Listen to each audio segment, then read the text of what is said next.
जीवन में आपके द्वारा अपनाई जाने वाली कुछ प्रोस्पेक्टिंग की तकनीकों को साझा करें। प्रोस्पेक्टिंग हमारे बिजनेस में जो है ये ऑक्सीजन के जैसे है, और ऑक्सीजन के मानद है। और इन प्रोस्पेक्टिंग जो मैं समझता हूँ, ऑलमोस्ट 20 साल इस इंडस्ट्री को स्टडी करते हुए, और इस बिजनेस में 18 साल हो गया है मुझे। प्रोस्पेक्टिंग में जो सबसे इम्पोर्टेंट जो उसूल है वो है आप किस तरह से लोगों तक जाकर बात करते हैं। प्रोस्पेक्टिंग मतलब है बात करना एक अजनबी के साथ या अपने रिश्तेदारों के साथ। प्रोस्पेक्टिंग में जो गलतियां लोग करते हैं, क्योंकि वो डीएक्सएन के प्रोडक्ट से बहुत ही जो है ना उनको फायदा मिला और डीएक्सएन के बिजनेस से फायदा मिला, तो जैसे ही वो कोई भी प्रोस्पेक्ट से बात करते हैं, फौरन वो डीएक्सएन के बारे में बात करना शुरू कर देते हैं, जो एक बहुत बड़ी गलती है। मेरी लाइफ में ये जो अप्रोच है, इसको मैंने नेचुरल अप्रोच जो है ना इसको क्लासिफाई किया है। आप जो हो वही हो, आपने मालूम करना है कि जो बंदा है उसका मसला क्या है। अभी लोगों के बहुत प्रॉब्लम्स हैं, पिछले साल के ऊपर हो गया है, लेकिन प्रॉब्लम जो है ये कभी खत्म नहीं होगा। कभी ज्यादा होता है, कभी कम होता है। तो आपने फोकस करना है अपने प्रोस्पेक्ट के साथ उनके प्रॉब्लम निकालने का। अगर ये गुर आपने सीख लिया तो आप कामयाब हो जाएंगे। तो खा वो ऑनलाइन हो ऑफलाइन हो, मैं कोशिश करता हूं लोगों के प्रॉब्लम निकालने का, विदाउट टॉकिंग अबाउट डीएक्सएन, कैनोडर्मा, पैसा या सेहत या फ्रीडम भी। उनकी क्या जरूरत है, उनकी क्या मांग है, उनका उनका पेन किधर है। देखिए, किसी लेवल में भी कोई बंदा हो, तकलीफ तो कहीं ना कहीं किसी की है। अगर वो बंदा बिल्कुल परफेक्ट है, उसकी फैमिली में किसी की होगी।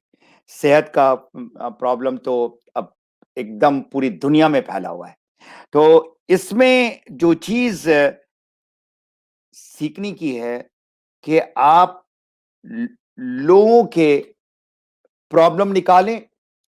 अब जब वो अपना प्रॉब्लम बता देता है तो आपने उसको सॉल्यूशन देना है, without talking about DXN, without talking about ganoderma. अच्छा, जो भी मसला में होता है, प्रॉब्लम में होता है, पेन में होता है, वो ये देखना चाहता है कि क्या सॉल्यूशन से भी ज्यादा इंपॉर्टेंट जो चीज है ना, उससे निकलने के बाद जो उसको फायदा मिलेगा। अगर एक इंसान है जिसको डायबिटीज है, उसको पता है उसका प्रॉब्लम क्या है, ठीक है ना, आप उस प्रॉब्लम से निकलने से उसको जो फायदा मिलेगा उसकी बात आप करें। अगर किसी का पैसा का प्रॉब्लम है, अब पैसे का तो प्रॉब्लम काफी लोगों को है। अब आपने जो उसका लोन है या उसका जो भी बच्चों की तालीम देने का है या घर बनाने का है, लेकिन मोस्ट इंपॉर्टेंट जो चीज है ना, जो रोजमर्रा जिंदगी में जो उसका एक्सपेंस है वो भी इसको पूरा नहीं हो रहा है। और अभी के दौर में मिलियंस ऑफ लोगों ने जो है ना उनकी जॉब चली गई है, या मिडिल ईस्ट में मैंने देखा है कि बहुत सारे लोगों का जो जॉब है उसका तनख्वाह आधा हो गया है। तो there is a big problem financially. तो आपने ये मालूम करना है कि जो प्रॉब्लम है उसका सॉल्यूशन आपके पास है, और वो प्रॉब्लम से जो उसका जो स्ट्रेस है वो निकल आएगा। अब जो लोग मिडिल ईस्ट में हैं, क्योंकि मैं मिडिल ईस्ट में काफी अरसा रहा हूं, वहीं पर मैं डीएक्सएन में पैदा हुआ, तो वहां पर लोग सिर्फ एक ही वजह से गए हैं, और उसकी वजह है पैसा कमाना। तो पैसा तो आदमी इंडिया, पाकिस्तान, बांग्लादेश, नेपाल हर जगह कमा सकता है, लेकिन वो उधर इसलिए गया ताकि वो ज्यादा सेविंग कर सके। तो इट इज इंपॉर्टेंट कि वो लोग जो है ना जो मिडिल ईस्ट में हैं, उनका तीसरा प्रॉब्लम, पूरी दुनिया में जो है ना 2 प्रॉब्लम है। एक सेहत का प्रॉब्लम है और दूसरा पैसे का प्रॉब्लम है। लेकिन मिडिल ईस्ट में तीसरा प्रॉब्लम है, जो हमारे बर्र-ए-सगीर में नहीं है।